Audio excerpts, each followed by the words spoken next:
In this video, I'm going to show you how I made this Moreno Manor crest.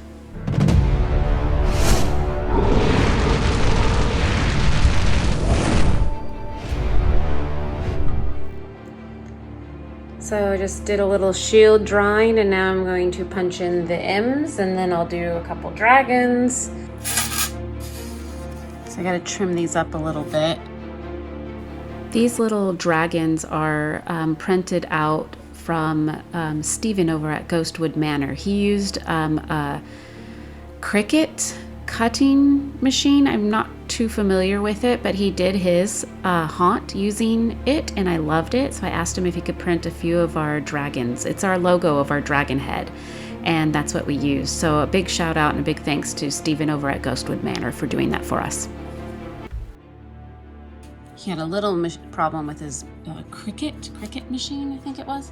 So I just need to trim those up. I need to cut out my shield. All right, there it is. Woohoo! Pretty cool.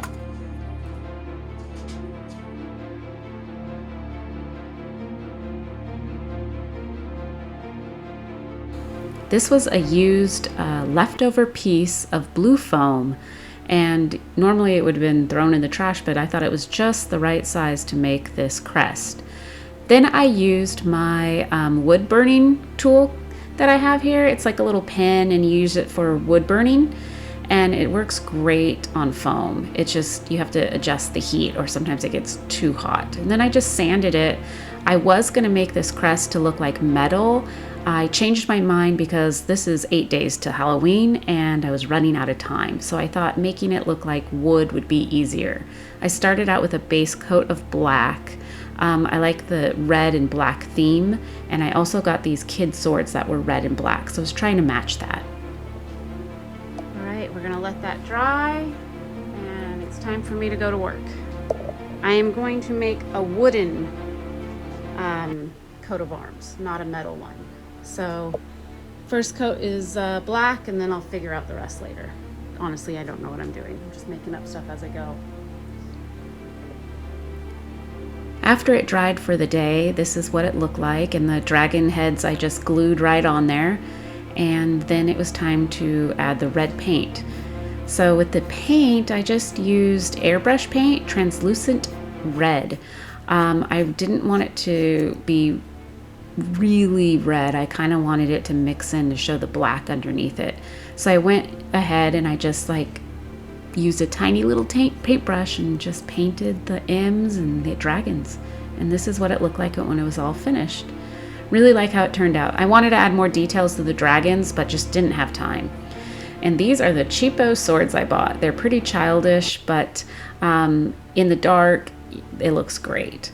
I had to cut them and then glue them on the edges. I used screws and Gorilla Glue, and then I put some weights on there and let it dry. After that dried, I decided to measure and do the other part. So I cut the swords in half to make them long, and I measured each corner there so that it would be equally the same size on both sides.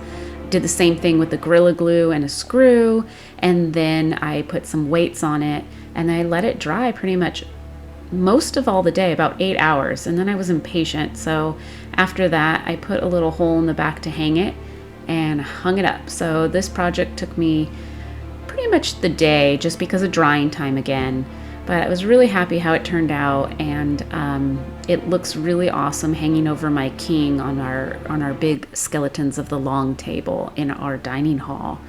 Thanks again for watching. This was a really fun, fast project to do, and I hope you enjoyed watching the video.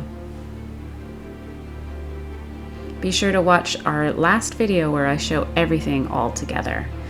Stay spooky, my friends.